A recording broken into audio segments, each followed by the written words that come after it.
Radio Náhuac presenta De empresario a empresario. De empresario a empresario. Con José Luis Sánchez de la Luz. Una manera inteligente de analizar los negocios. De empresario a empresario. De empresario a empresario. Hola, ¿qué tal amigos? Bienvenidos, qué gusto saludarles. Yo soy José Luis Sánchez de la Luz y a nombre de todo el equipo de Radio Náhuac le doy la más cordial bienvenida a este espacio empresarial de empresario a empresario. Una manera inteligente de analizar los negocios. Listo para informarles y los invito a que se quede con nosotros.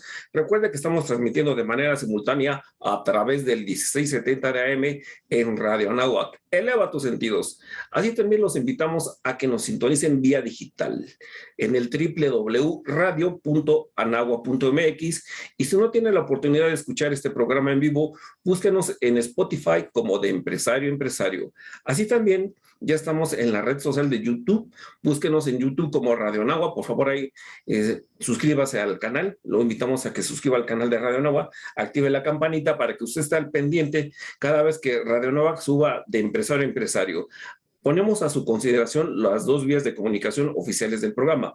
Mándeme un mensaje de voz, comuníquese conmigo a la línea empresarial al 55 38 79 56 10 o si lo prefiere, escríbame un correo empresario@anagua.mx. Con mucho gusto atendemos sus peticiones y atendemos sus propuestas de negocios, sus preguntas del tema. También permítame agradecerle a la audiencia que nos sintoniza por Facebook, Twitter, LinkedIn, Instagram, WhatsApp y recordarle que estamos por Spotify y YouTube. Muchas gracias por su atención y comuníquese con nosotros. Recuerde que de empresario a empresario es una manera inteligente de analizar los negocios. Y el día de hoy, estimados empresarios amigos, me da mucho gusto saludarles y platicarle que siguiendo sus recomendaciones, hemos invitado hoy día a un fiscalista reconocido, un consultor de negocios reconocido a nivel nacional. Él es el contador público certificado Juan Carlos Bojorge Pérez, presidente del Colegio de Contadores Públicos de México, para que platiquemos hoy día un tema que está muy en boga, que usted como empresario debe estar enterado de primera mano y qué mejor de expertos en el tema. Vamos a estar platicando hoy del tema de las reformas fiscales y estimado Juan Carlos, bienvenido, qué gusto saludarte nuevamente en nuestros estudios y en estos micrófonos de Empresario a Empresario y Radio Náhuac. José Luis, muchas gracias. Un gusto estar aquí con ustedes y bueno, saludando a tu audiencia y listos para poder platicar de este tema de actualidad y de mucho impacto para todos. Sí, es, amigo. Recordemos que nuestro México está pasando una área de oportunidad como todas las economías del mundo y el tema empresarial pues siempre debe de estar bien informado y qué mejor de hoy día que nos acompañes en cabina para platicar de la reforma fiscal. Estimado Juan Carlos, ya se publicó la reforma fiscal, todo ese tema empresarial que va a ser muy sensible y muy importante que la economía de los empresarios que generan la economía estén al pendientes. ¿Qué te parece si iniciamos este programa hablando de reformas fiscales 2022, de las nuevas tendencias fiscales? ¿Cuáles son esas tendencias, los puntos finos que todos los empresarios deben de conocer? Dame dos temas bien importantes que podamos estar empezando este programa y que los empresarios deben de poner atención. Claro que sí, José Luis, con mucho gusto. Mira, yo creo que hay un primer tema general que después lo podremos ir desglosando en diferentes obligaciones y en el que esta reforma creo que trae su mayor contenido. ¿Y a qué nos estamos refiriendo? A un aumento de controles para que la autoridad pueda observar y fiscalizar de mejor forma a los contribuyentes. Digamos que es un primer tema central que ahorita en la oportunidad que tengamos desglosaremos algunos asuntos y que de alguna forma coincide un poco con lo que la autoridad manifestó al principio de que no iba a incrementar tasas, no iba a modificar hacia el alza los impuestos. Sin embargo, esta línea de controles pues tiene muchas repercusiones. Y el segundo punto, y creo que es más generalizado y también de uso específico, la creación de dos nuevos regímenes fiscales, el régimen simplificado de confianza para personas físicas y al mismo tiempo un régimen simplificado de confianza para personas morales. Y creo que en estos dos puntos estamos hablando el 50 o más por ciento de la reforma, ¿no? Esto es muy importante, amigo, pero también aquí ayúdame, hemos seguido al pendiente de las publicaciones que hace la autoridad y esto que comentas de los controles que va a tener hacia los contribuyentes también es digno de llamar la atención. Platícanos un poquito de estos aumentos de controles. ¿Podemos comentarlo o considerarlo, estimado Juan Carlos, que los volumétricos que se refiere para los combustibles forman parte de este control que nos platicas? Claro, sí, por supuesto, las diferentes modificaciones que ha habido en las diferentes leyes. Ya sabemos también el concepto de los volumétricos, más el tema de las etiquetas electrónicas, más una serie de información adicional que se tiene que enviar a la autoridad, más, fortaleciendo la figura de los CFDIs o los comprobantes fiscales digitales por Internet. De alguna manera, todo eso va coadyuvando a que la autoridad tenga más información, tenga más posibilidad de fiscalizar a todos los contribuyentes, agregando que tenemos que estar reportando en las declaraciones informativas de las diferentes contribuciones mayores datos para la autoridad. Y hoy sabemos y conocemos que en las bases de datos que ya maneja el SAT existe una gran cantidad de información. Cuando nos ponemos a analizar fríamente, y lo vemos en un ejemplo muy sencillo, cuando abrimos nuestra declaración anual, pues ya viene precargada gran cantidad de información que a veces a nosotros se nos olvida, se nos pasa, y cuando la vemos reflejada en una base de datos que contempla la historia de todo un año, nos sorprende. Y no se diga del modelo que ha tomado últimamente para fiscalizar a las personas morales, en donde hay ocasiones en que les manda notificaciones y les dice, mira, tú no has declarado, sin embargo, en tu base de datos de comprobantes tienes ingresos por 100,000 pesos. Aclárame las diferencias. Entonces, cada vez la autoridad ocupa más la tecnología, sin duda alguna, se está fortaleciendo en el manejo de estas, digamos, herramientas, y obviamente le va trasladando al contribuyente esta obligación de brindar mayor información, de tener mayor claridad en sus bases de datos, de poner un desglose de datos y clasificación en los diferentes FDIs, no se diga en la nómina, que también hemos experimentado muchos temas ya de concretos en la recopilación de información. Obviamente también el tema de las infracciones, en la parte de la calificación de los delitos, en fin, o sea, toda esta suma de modificaciones lo que van llevando es a que la autoridad tenga un mayor control, que pueda tener una manera de fiscalizar mucho más eficiente, más simple, y que obviamente todos los contribuyentes debemos de estar muy atentos a todos estos detalles, vamos a decirlo así, de implementación de estas nuevas obligaciones. Sabemos que muchos de ellos representan costos. Hay que valorar las diferentes opciones o sistemas que nos permiten resolver estas obligaciones. Hay que invertir en estas modificaciones que la autoridad nos presenta y que al final, bueno, el sistema se está volviendo mucho más eficiente para la autoridad y de mucho más control sobre los contribuyentes. Así es, amigo. Algo que también que está generando mucha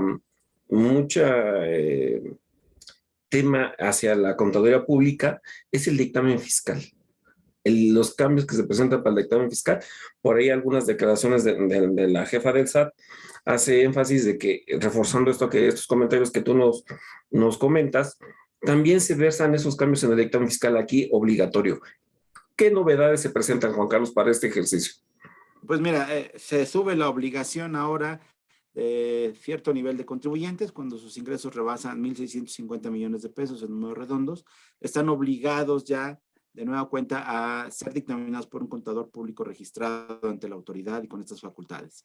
Se cambia un poco o un mucho el modelo de operación de esta figura del dictamen. Existen nuevas regulaciones, inclusive traslado de responsabilidades hacia los contadores y posible comisión o calificación de comisión de delitos en virtud de que el contador público no alcance a ver o no vea alguna actividad o operación que la autoridad pudiese llegar a clasificar como que no es correcta, no es legal o puede caer en un modelo de simulación. Consideramos en el gremio que las reglas listadas no están siendo del todo claras, no están siendo acordes a lo que es un trabajo de auditoría, y de hecho ahorita todavía estamos esperando que la autoridad termine esta regulación. De entrada ahorita sabemos que ya está la obligación del dictamen para contribuyentes con ingresos arriba de 1,650 millones de pesos. El nuevo plazo del dictamen, que también se ha vuelto un tema de mucha controversia, se vencerá el 15 de mayo del siguiente año y sabemos que bueno, el plazo no nos da, los tiempos no alcanzan. Y de alguna manera tampoco es sacrificar la calidad del trabajo por lograr un menor plazo. Y de alguna forma también los contribuyentes, quienes puedan caer en esta obligación, pues van a tener que verse involucrados en mayor implementación de controles, inversión adicional en poder tener esta cobertura de obligaciones. Y bueno, y por otro lado prevalece la figura de los dictámenes voluntarios, en los que la configuración de estas nuevas reglas, de las implicaciones legales y fiscales del dictamen y los nuevos plazos también le son atribuibles, a pesar de que esta figura del dictamen voluntario ya venía y venía con unas reglas distintas. Al momento que se modifica la regla general, pues tiene afectaciones en todas las áreas. En la Contraloría Pública Organizada hemos buscado la forma de hacer notar que estas medidas de control falta emparejarlas al modelo de nuestra normatividad. Sabemos que las normas internacionales de auditoría, que son las que trabajamos, no tienen toda esta estructura que hoy la autoridad pide para poder llevar a cabo estos trabajos. Y de alguna manera es replantear la figura como está descrita hoy día en el Código Fiscal, los plazos, que se vuelve un tema fundamental, porque además a vistas de la autoridad se pudiera entender que los auditores revisamos el 100% de las operaciones de una empresa y eso no ocurre. Por técnica de auditoría, por normas de auditoría, se hacen muestreos, se hace selección de partida y en base a los resultados obtenidos, en base a la fortaleza del control interno, se hace ya la consideración de que el universo puede estar dentro de ese rango de ser correcto y sin que nosotros hayamos revisado el 100%. Entonces, falta pulir. Sí, efectivamente, la reforma trajo esta nueva obligación. Sin embargo, estamos esperando que se puedan emitir las reglas complementarias para poder tener mayor claridad acerca de este trabajo. Los contribuyentes que estén obligados tendrán que de una u otra forma darle cumplimiento a esta obligación, entender cuáles serán estas reglas de manera definitiva para que no caigan en una condición de incumplimiento y que, bueno, la autoridad pudiera llegar a sancionarlos. Eso es muy importante, amigo, estar al pendiente para que como contribuyentes, si caemos en este renglón, en este tema de que nos estás compartiendo, estar al pendiente, primero como organización, cumplir con un riguroso control interno para que cuando venga mi amigo el auditor, pues revise, cerciore que las operaciones que yo estoy realizando o celebrando están conforme a la ley, cumplen estos requisitos tecnológicos fiscales que nos emanan de nuestras leyes fiscales para cumplir en tiempo y forma con este dictamen. Vayámonos ahora, estimado Juan Carlos, en otro tema que se me hace muy importante, salvo tu mejor opinión, los cambios en el IVA y los nuevos parámetros de la ley de ingresos. Sí, mira, en el caso del IVA, bueno, perdón, hace rato mencionamos y a lo mejor me gustaría, si tú estás de acuerdo, darle énfasis al tema del régimen simplificado de confianza. Si quieres, regresamos a porque de aquí van a derivar varios otros asuntos. Y lo mencionamos hace rato como un tema fundamental en esta reforma fiscal. Si quieres, ahondamos un poquito en régimen de confianza y abordamos estos temas de IVA y esto un poquito más adelante, si tú estás de acuerdo y así me lo permites, ¿no? Está bien, Juan Carlos. Mira, ¿qué te parece entonces si platicamos del régimen del reciclo para personas físicas? Que ese es un cambio muy, muy importante y que nos pega pues a la mayoría que estamos ahí, ¿no? Claro, fíjate que ese ha sido un tema que trajo la reforma, que ha sido analizado, discutido, se ha comentado en muchos foros. Y bueno, ¿de qué trata este régimen simplificado de confianza? Primero, encajona a las personas físicas que realicen actividades empresariales en primera instancia, pero también permite que suban a esta figura del régimen simplificado a quienes venían bajo la figura de servicios independientes o de honorarios, como los conocíamos tradicionalmente, inclusive también a algunos en los contribuyentes que podían estar en el régimen de arrendamiento. ¿Qué trae aparejado esto? Desaparece el régimen anterior que traíamos que daba ciertos beneficios a las personas físicas, que conocíamos como régimen de incorporación fiscal, ya no va a estar, y todas las personas físicas tendrán que mudarse a este régimen simplificado de confianza. Esencialmente, y lo que la autoridad defendió, es hacerlo de la manera más sencilla para el contribuyente. ¿Cómo vas a pagar el impuesto? Te dice la nueva regla.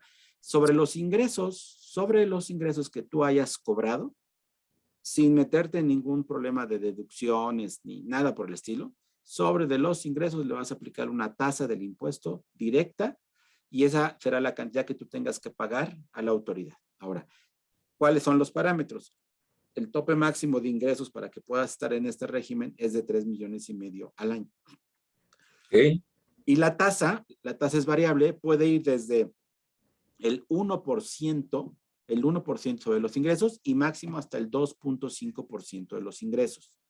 ¿Cuáles son los rangos? De manera mensual tenemos que si tienes ingresos de 0 y hasta 25,000 pesos, la tasa que te toca será del 1%. Si tus ingresos oscilan desde 25,000, un centavo hasta 50,000 pesos, la tasa será del 1.10%. Si los ingresos van de 50,000, un centavo, hasta los 83,333.33, tu tasa será del 1.5%. Siguiente nivel, si tus ingresos van de 83,333.34 y hasta 208,333.33, tu tasa será del 2%. Y bueno, el rango más alto, desde los 208,333.34 y hasta los 3,500,000, la tasa será del 2.5%.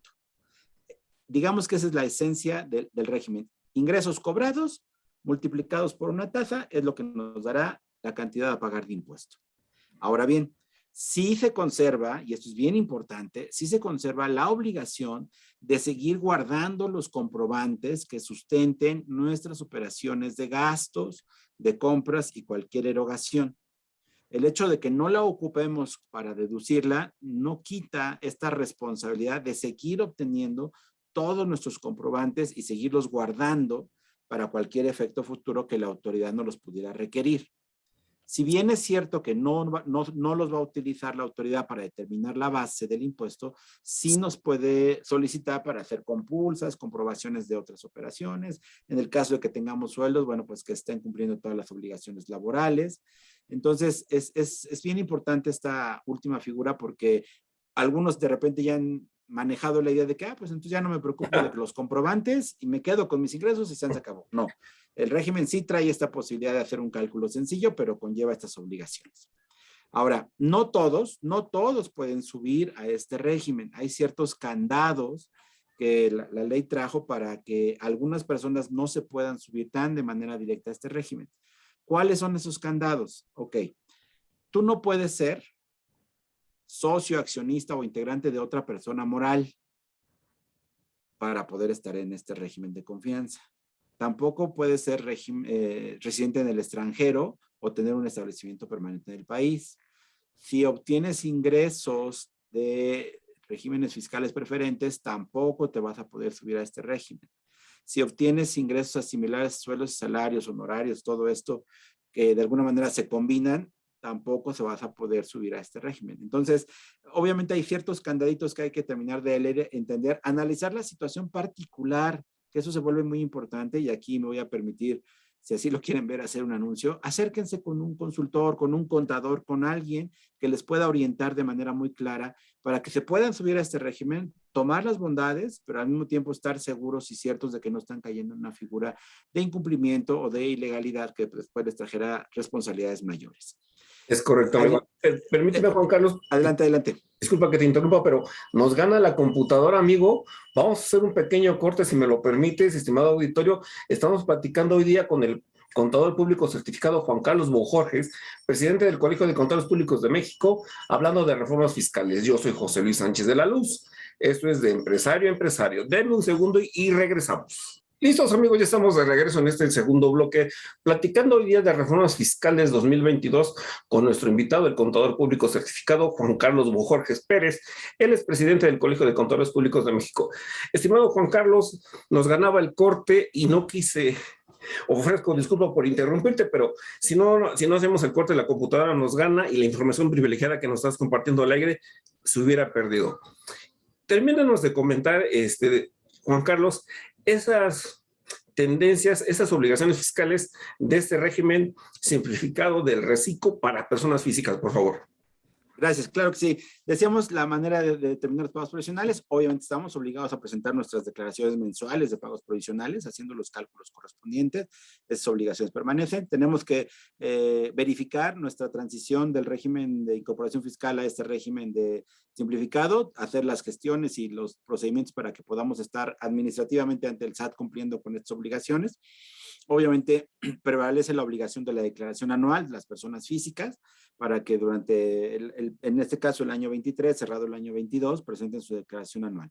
Y como último dato, entender también que hay una figura nueva de retención. Cuando estas operaciones se realicen o tengamos operaciones que realicemos con personas morales, estas personas morales están obligadas a retenernos una tasa del 1.25% sobre el monto de los pagos que se efectúen, y obviamente ese impuesto se podrá acreditar contra los pagos provisionales. Digamos que en términos generales, esos son los comentarios del régimen simplificado de confianza para personas físicas. Estimado Juan Carlos, nos llegan unas preguntas aquí al WhatsApp y quiero pedir tu amable apoyo. ¿Nos pudieras confirmar, entonces, qué obligaciones, qué debo de hacer si yo actualmente tributo en el RIF y en enero de 2022 tengo que cambiar a Reciclo? ¿Qué debo de hacer? ¿Qué cambios debo de efectuar? Mira, buena pregunta. Decíamos hace rato y con idea de aclararlo, el RIF desaparece, queda derogado toda la regulación que existía en torno al RIF, entonces obligatoriamente, necesariamente te tienes que mover a este régimen, tienes que hacer tu modificación, tu aviso. Se está planteando que esta transición pudiera ser automática por parte de la autoridad. Sin embargo, siempre lo mejor para estar seguros es que tú verifiques esta modificación, este aviso, y de alguna manera estés tranquilo de que se pudo llevar a cabo y que estás ya en este nuevo régimen. Siempre debes tener, obviamente, actualizada tu fiel, eso se vuelve fundamental. Tu buzón tributario debe permanecer activo y aquellos quienes no lo tengan hoy activo, con los dos parámetros que ya se piden de confirmación. Hoy sabemos que para que el buzón se considere 100% activo debe estar habilitado un correo electrónico y un celular al cual te pueden estar llegando mensajes o correos. Si no tienes alguno de estos dos, seguramente ya te llegó una invitación, y si no, bueno, sería prudente que revisaras el correo que tienes dado de alta para que te lleguen notificaciones y que sea un correo que leas, porque de repente dimos el correo de alguien y ese alguien pues, no los lee, no nos avisa. Entonces es fundamental que liguemos un correo que sí nosotros como titulares, como contribuyentes, lo podamos recibir y leer, y este celular que también estamos hablando debe obviamente tener sus sellos digitales listos y disponibles para poder facturar, y obviamente toda esta lista de obligaciones te van a permitir continuar o estar dentro de este nuevo régimen simplificado de confianza. Muy importante, amigo. Ahora pasemos a este cambio también que se prevé, pero para personas morales. Así es. ¿Qué consideraciones tiene? Yo estoy escuchando el programa, yo no tributo como persona física, pero sí soy una persona moral que estoy inscrito ante el Registro Federal de Contribuyentes del SAT como persona moral. ¿Qué cambios se prevén en este 2022? Muy bien. El régimen simplificado de confianza para personas morales.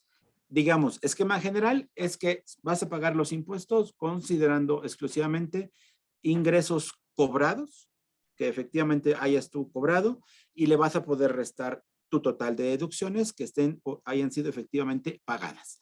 Ese es el principal gran cambio. Sabemos que la figura general del régimen de personas morales, tienes que acumular ingresos aún de que no los hayas cobrado, y puedes efectuar la deducción de algunas deducciones con algunas excepciones sin que estén pagadas. Entonces, ¿a dónde nos lleva este régimen? Hacerlo simple, en el concepto que la autoridad maneja, sencillo. Ingresos cobrados menos deducciones pagadas, esa es la base, y le vas a aplicar la tasa del 30%, es la tasa general de personas morales. Entonces, esa es la esencia del régimen simplificado de confianza para personas morales. Ahora bien, ¿quiénes deben de estar ahí? Y ojo, aquí es muy importante porque se vuelve una condición también obligatoria, como en el caso de físicas, que debes de estar, es obligatorio que estés en este régimen de personas morales, régimen simplificado, siempre y cuando tus ingresos del ejercicio anterior no excedan de 35 millones de pesos. Si durante el año anterior tuviste hasta 35 millones de pesos de ingresos, estás obligado a moverte a este régimen simplificado de confianza. Si tú rebasaste esos 35 millones de pesos, sigues en régimen general, no tienes ningún cambio, ninguna afectación, y continuarás como lo has hecho pues todos estos años, ¿de acuerdo? Entonces, bien, algunos candados también puestos para definir quiénes sí, quiénes no podrán estar en esta figura del régimen simplificado de confianza. ¿Cuáles son estas condiciones? ¿Cuáles son estos puntos que te dice la ley? Oye, sí, está bien, tú no rebasas los 35 millones de pesos, en principio estás obligado, pero no podrás tributar en este régimen cuando las personas morales, uno o varios de sus socios, accionistas o integrantes, participen en otras sociedades mercantiles donde tengan el control de la sociedad o de su administración, o cuando sean partes relacionadas. Ándale. Ese es bien importante. Si los socios de esta empresa son socios en otras empresas y de alguna manera tienen el control o la administración o estén calificadas como partes relacionadas, no podrán subir a este régimen simplificado de confianza.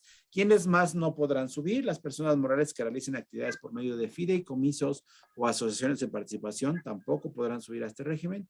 Y de alguna manera estos, digamos, candados también va llevando o va limitando a que otro tipo de personas morales, entre ellas las instituciones de crédito, seguros y fianzas, la del régimen opcional para grupos de sociedades, la de los coordinados, las personas morales del sector primario y las del título 3, es decir, las de fines no lucrativos, tampoco pueden subir a este régimen simplificado de confianza. Y finalmente, ¿cuáles tampoco no pueden subir? Las que sean sociedades cooperativas de producción no podrán subir a este régimen y aquellas que obtengan o que reciban conforme a esta ley los estímulos fiscales. Entonces, hay que revisar de nueva cuenta, caso particular, situación por situación, si debo de estar o no en este régimen simplificado de confianza y si sí debo de estar, bueno, trasladarme a hacer la gestión administrativa para que cumpla yo de mis obligaciones y si no debo de estar, tener todo mi soporte, mi documentación y mi evidencia que me pone a que no me mueva a este régimen simplificado de confianza. Y eso es muy importante, amigo, porque al final del día debemos de cumplir con la ley y tener nuestros documentos en mano para evitarnos sanciones, digo, eso nos las establece el Código Fiscal de la Federación. Y ya hablando de sanciones y de código, Juan Carlos, pues bienvenidos. Platícanos, estimado Juan Carlos, ¿cuáles son las principales modificaciones que se prevé para este 2022 al Código Fiscal de la Federación? ¿Qué planes tiene la autoridad? ¿Cómo nos piensa regular a través del código? Claro que sí, con todo gusto, José Luis. Solo nada más un dato adicional en el régimen explicado de confianza de personas morales. La deducción de las inversiones, es decir, lo que tradicionalmente conocemos como activo fijo, estaría todavía llevado a ciertas tasas, ¿no? Es decir, no voy a poder deducir el 100% de la compra de activos fijos, sino que voy a tener que aplicar ciertas tasas, y bueno, son las que están señaladas ahí en la ley, y nada más era como para terminar dar esta información de las personas morales. Bien, código fiscal. Para que lo graben y tomen nota. Así es, la deducción de inversiones o de activos fijos seguirá aplicándose conforme a las tasas que establezca la propia ley. No se aplica el 100% de la compra de los bienes, ¿no? Esa es la principal aclaración. Adelante, mi estimado Juan Carlos. Por código fiscal, ¿qué cambios vienen? Mira, se suman una lista de obligaciones, una lista de precisión de conceptos, de que de alguna manera lo que trae es ir puliendo, ¿no?, esta línea de obligaciones. Nos trae aplicaciones o temas concretos en tratados internacionales, definiciones de algunos conceptos y de alguna manera también en figuras de control de obligaciones, la famosa lista de clasificación de los delitos y la posibilidad de caer dentro de ellos. Sabemos hoy día que la autoridad tiene ya facultades muy amplias en cuanto a poder congelar las cuentas bancarias, en cuanto a cancelar los sellos, que eso se ha vuelto un tema operativo muy, muy complicado, en donde la autoridad, pues, teniendo ella los elementos o al menos la evidencia inicial, puede llegar a cancelar nuestros sellos. Obviamente, pues eso nos mete en una condición de no poder operar, ¿no? Presentar información complementaria. Sí, mande, perdóname. Lo que se le conoce como la muerte administrativa, ¿no? Si te llegas a ver afectado en que la autoridad cancele tu certificado de sello digital, ¿no? ¿Cómo facturas? Exacto.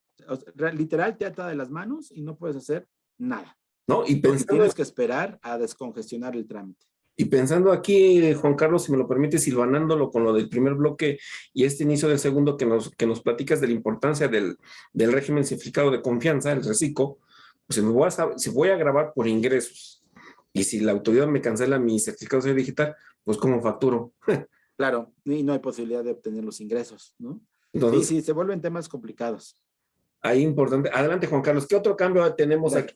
Otro cambio, y también se ha escuchado mucho, que trajo la conjunción de estas modificaciones, tanto lo que conocemos como miscelánea fiscal, como toda esta propuesta de normatividades, pues es la obligación ya a los jóvenes, vamos a llamarles así, quienes pasan a la mayoría de edad, a ya estar obligados a darse de alta en el Registro Federal de Contribuyentes.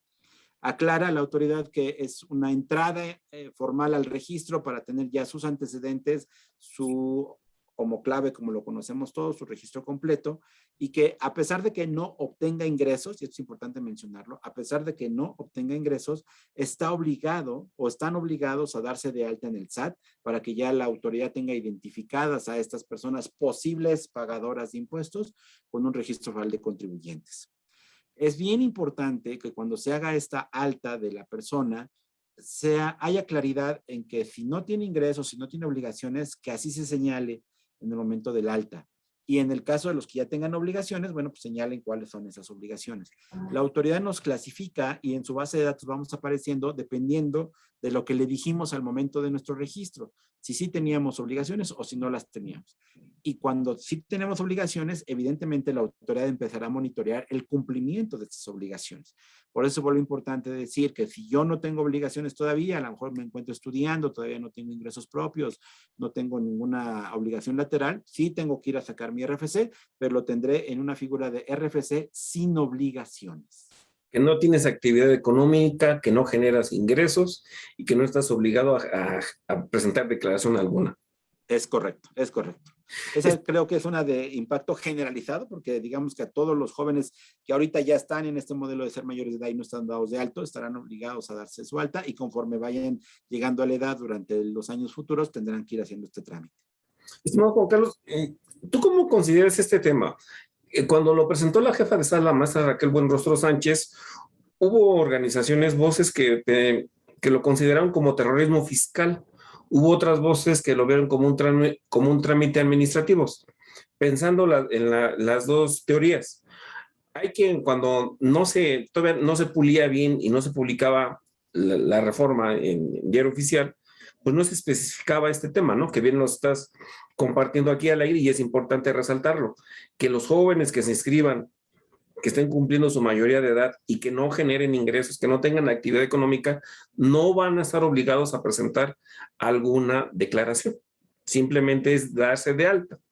Había otras voces que dicen que era un trámite administrativo, porque generaba con ello pensando que cuando se incorporen a la economía, pensando que ojalá se volvieran empresarios, ¿verdad? Porque si vuelves empresario, generas economía, generas empleo. Pero aquellos jóvenes que se incorporen a la economía como trabajadores, pues van a tener un RFC bien identificado, que cuando, ya ves que cuando cuando te dan de alta a veces en la empresa, pues no te tramitan bien tu RFC, ¿no? Y a veces cuando te vas pensionando, llegas a tu vida futura y te quieres pensionar, pues ya a mí me ha tocado en la vida real encontrarme con muchas personas que fueron mal dadas de alta en su RFC y cuando quieren encontrar su pensión, se topan con la realidad, amigo, que no lo pueden celebrar, ¿no? Y lo importante de aquí es que en estos casos que yo conozco de viva voz, que no voy a mencionar, es de que toda su vida laboral, estimado Juan Carlos, no es lo mismo José Luis Sánchez de la Luz que José Luis Sánchez de la Cruz. Y así fue un caso de la vida real, ¿no? Le cambiaron ahí el apellido a una persona y pues nunca se dio cuenta hasta hoy que se quiere pensionar, amigo. Bueno, no sabes los problemas que está pasando estas personas. Pero escucho tu voz. ¿Cómo lo ves? ¿Como un trámite administrativo o terrorismo fiscal? Mira, aquí hay que poder clarificar algunas cosas. De entrada podemos decir que es un trámite administrativo que simplemente lo que hace es ayudar a la autoridad a un mejor control, inclusive a nosotros mismos a tener estos registros preparados y listos. Paralelo a esto, se ha calificado de terrorismo fiscal no nada más esta acción, sino la suma de acciones que ha llevado a cabo la autoridad. Siempre será controvertido, habrá puntos de vista distintos, habrá quien diga sí es terrorismo y habrá quien diga pues no, simplemente es la obligación natural que el Estado genera de que contribuyamos para el gasto público y que en ese orden de ideas estamos todos como ciudadanos mexicanos a cumplir con esas obligaciones.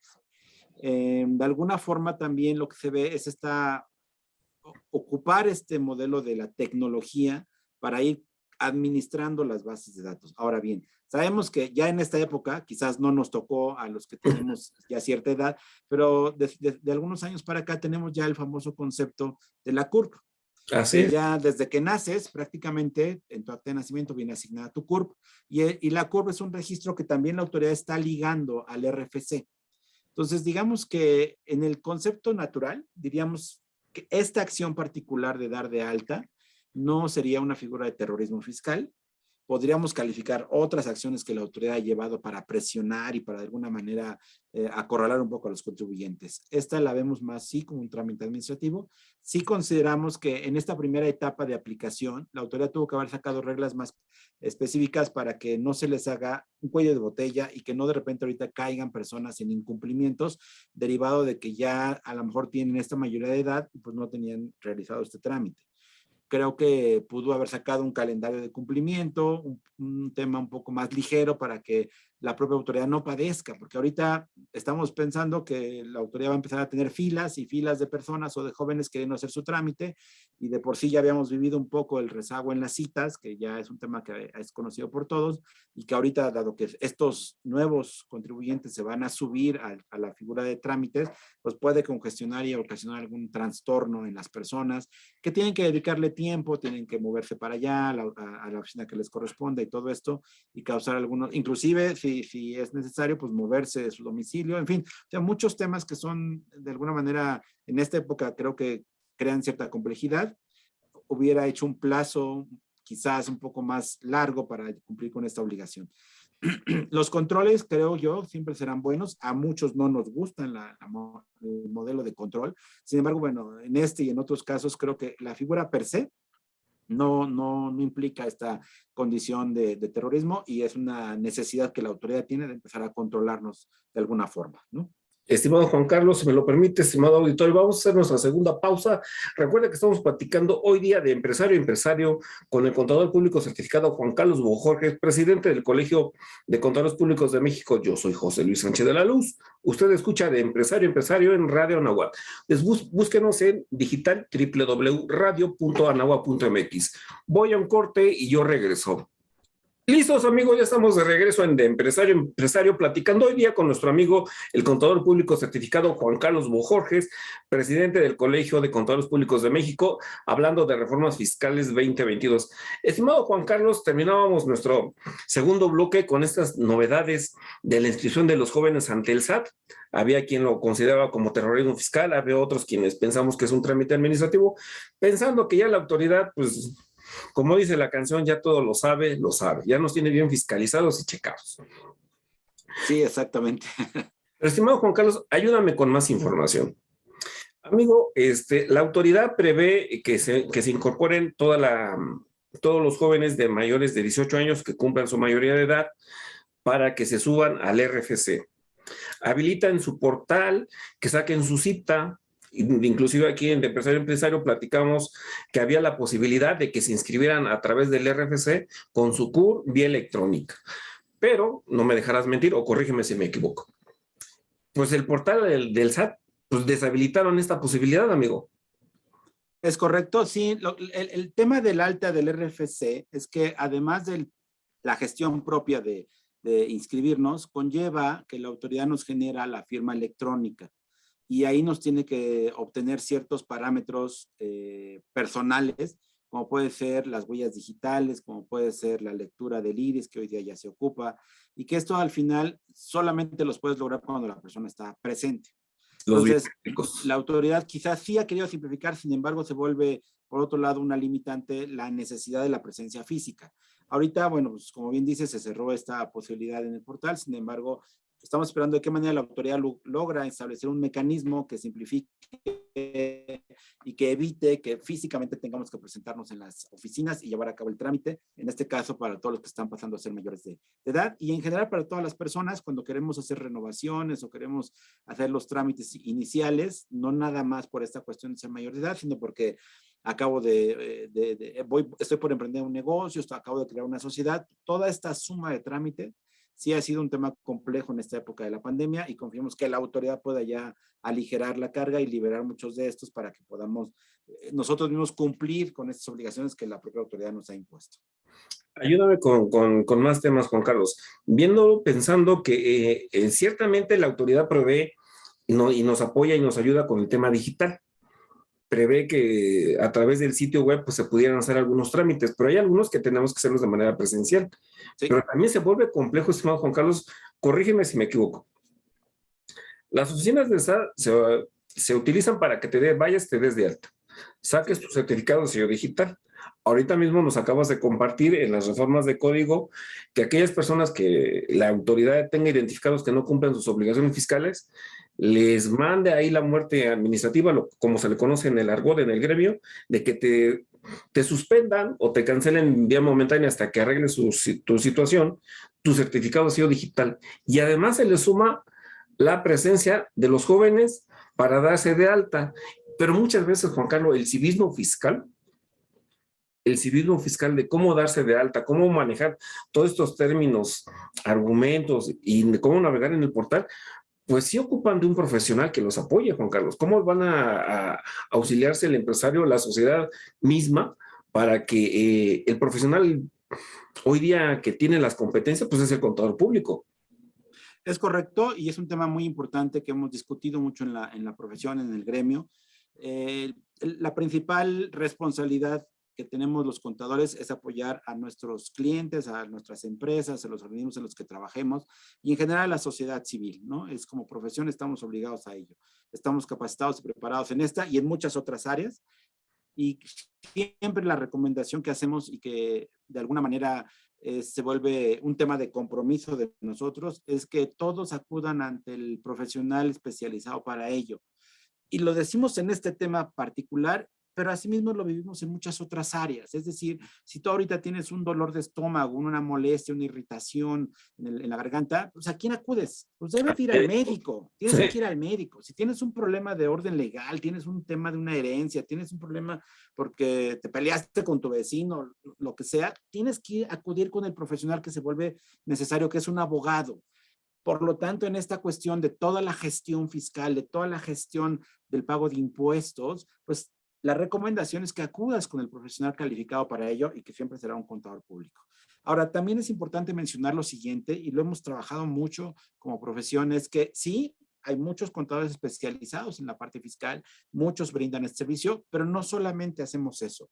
Los contadores en un perfil de trabajo nos hemos vuelto consultores de negocios, personas que tenemos las habilidades y las capacidades para apoyar a los empresarios, para apoyar a las micro, pequeñas empresas y a las grandes empresas también en este tema de pago de impuestos, pero también en generar ideas de eficientar productividad, de control de costos, de mejorar utilidades, de proyectar economía para el futuro. Y yo creo que ahorita se vuelve un tema fundamental en esta etapa que debemos ayudar y coadyuvar con los negocios y así nos tienen que ver los empresarios como agentes de apoyo, como agentes de ayuda, como personas responsables que les pueden ayudar en la toma de decisiones y lograr salir de esta crisis económica en la que nos encontramos.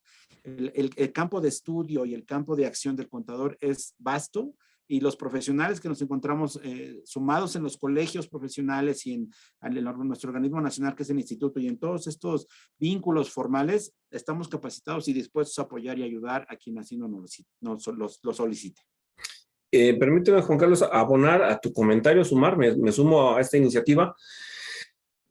El contador público, yo aquí lo he dicho muchas veces al aire con los diferentes invitados, el contador público debe de ser un promotor de la creación, generación, aceleración de empresas. Es la persona que conoce los ingresos, que conoce los costos, que conoce los proveedores, que conoce la recuperación de cartera, que conoce la logística, que conoce el capital contable, y según las nuevas tendencias del modelo de negocios, pues es la profesión en sí per se que tiene estas competencias a lo largo de su currícula que estudia en las universidades, egresados de ellas, pues en diferentes especialidades, diplomados, maestrías, doctorados, que se imparten desde Tijuana hasta Mérida, ¿no? Correcto. Entonces, es importante abonar esto para que el empresario, pues, vislumbre, busca al contador al que más confianza le tenga, eso sí, para que esté viendo cómo prevé, cómo fortalece su modelo de negocios de mano de los expertos. Estimado Juan Carlos, siguiendo con las reformas fiscales, caemos ahora en el tema del IVA, amigo. Así es, correcto. También este impuesto, ¿qué cambios se prevén para 2022? Mira, algunos de ellos muy sonados, inclusive algunos ya traídos a través de criterios y digamos que son como muy concretos. Se logra incorporar de nueva cuenta la tasa del 0%, es decir, ya no se cobrará un IVA, a los productos destinados a la alimentación para animales. Sabemos que en una reforma de hace algunos años se llevaron a que se grabara el impuesto y se cobrara sobre esos productos, ahora regresan a la tasa del 0%. ¿Qué otros productos se suman a este concepto de la tasa del 0%? Pues bueno, en este caso las toallas sanitarias, tampones y copas para la gestión menstrual, particularmente así lo está manejando esta reforma. Y bueno, les da este beneficio y concretamente, ¿qué significa? Que se les quite del precio el monto de IVA que se venía a cobrar, ¿de acuerdo? Vienen algunas nuevas reglas particulares ya de acreditamiento de impuesto, mucho ligado al tema de la importación en aduanas, que sabemos que es una figura que se ha regulado mucho en el IVA de la importación, algunos temas ahí de regulación adicional, cambios pequeños en la determinación del IVA acreditable cuando traemos una proporción diferente entre ingresos o actos o actividades que sí generan el impuesto y los que no generan el impuesto, ajustes del cálculo del IVA cuando hay un periodo preoperativo, y de alguna manera general también pues esta acotación de conceptos que hemos manejado en otras leyes, lo mismo ocurre con el caso del IVA, y que obviamente lo que la autoridad está pretendiendo es dejar cada vez más claro a esta figura de los conceptos para que tenga una posibilidad de recaudación más eficiente, más rápida, y que los contribuyentes también puedan de manera más precisa hacer el pago correspondiente. Esto es importante, amigo, que la gente esté muy al pendiente de empresario a empresario, escuchando el programa para que esté vislumbrando, haciendo su borrador, su planeación estratégica, su modelo de negocios 2022, incluyendo estos cambios fiscales, apoyado por el Contralor, por el gerente de finanzas, por el director de operaciones, por el gerente administrativo, que siempre regularmente cae en la figura de contador público. Así es, así es. Y mira, en IVA, para terminar el comentario, permanece ahí una facilidad para los que venían en el régimen de incorporación fiscal, que en el caso del IVA, que se maneja distinto, sigan con el modelo de pago bimestral. Insisto, hay que ver los casos particulares, ver en qué situación estás y cómo es que tú debes de seguir cumpliendo obligaciones, y nada más tener muy claro que una cosa es el impuesto sobre la renta y sus obligaciones y ahora el régimen de confianza, y por otro lado está el pago del IVA, que trae sus propias reglas y que tenemos que atender a cada uno de ellos, ¿no? Y como bien lo comentas, cada caso es particular, no hay receta general, no hay, lo dijo Juan Carlos y José Luis, no, espérate tantito. Cada caso es particular que se tiene que analizar para hacer un diagnóstico y de ahí proceder al debido cumplimiento de las obligaciones fiscales a las que yo estoy obligado, pero partiendo a mi caso particular. No, es correcto. Para eso siempre es importante. Sí, para que no la gente se vaya así que diga, no lo escucho. No, espérate. Caso particular específico. Juan Carlos, nos quedan algunos minutos y también es importante que platiquemos brevemente de los aspectos generales de la Ley de Ingresos de la Federación. ¿Cuáles son las tasas de recargos y los estímulos fiscales que se prevé para el México 2022? Mira, de manera resumida, la ley está publicando que en el caso de pago de recargos, es decir, contribuciones con prórroga, vamos a llamarlo, es el 0.98%. Cuando se logra obtener parcialidades o acuerdos de parcialidades, traemos el 1.26% cuando es hasta 12 meses. Cuando va de 12 a 24 meses, el 1.53%. Parcialidades de más de 24 meses y plazos diferidos, el 1.82%. Digamos que son las acotaciones en tasas. Traemos también, cada año se publica la tasa de retención anual de ISR que las instituciones financieras nos deben de hacer sobre los intereses. En este caso disminuyó de un 0.97 al 0.08%. Es una reducción interesante, atractiva, porque va a ser menor la retención que nos van a efectuar en los intereses que estamos recibiendo por parte del sistema financiero, ¿de acuerdo? Digamos que estos son los parámetros concretos. Ahora bien, hablar de la proyección de la inflación, creo que se vuelve un tema más que controvertido, ¿no? De hecho, hay diferentes posiciones y un tema de, puede ir la inflación entre un 4 y un 4.5%, sin embargo, bueno, siempre se vuelve relativa, se espera ahí que haya una tasa de referencia que nos hable de un nivel del 5.25%. En fin, o sea, son como estos planteamientos sí globales que se plantean ahorita. Sin embargo, conforme vamos viendo que los meses ocurren y nos pasó en este año, la inflación pues ha tenido una presencia de mayor impacto de la que originalmente estaba planeando, o de alguna manera se planeó para este cierre del año 21. Entonces, obviamente, pues siempre es importante tener este monitoreo constante para que no tengamos un problema particular o específico que pueda afectar y que se nos salga de control, ¿no?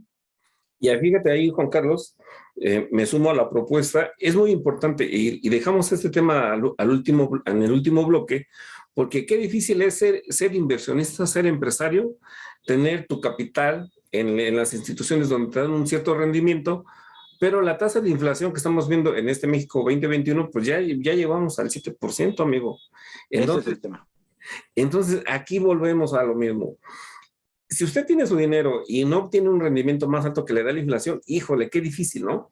Qué difícil porque te prevé que estés sentado con el consejo, con tu consejo directivo, con tu contralor, con tu director de finanzas, con el director de operaciones, con el director de marketing, con el capital humano, cómo reajusto mi modelo de negocios para que esta inflación que estamos viviendo en este diciembre de México 2021 no me siga lastimando, no me siga menoscabando mis ingresos, mis utilidades, mis rendimientos, Juan Carlos.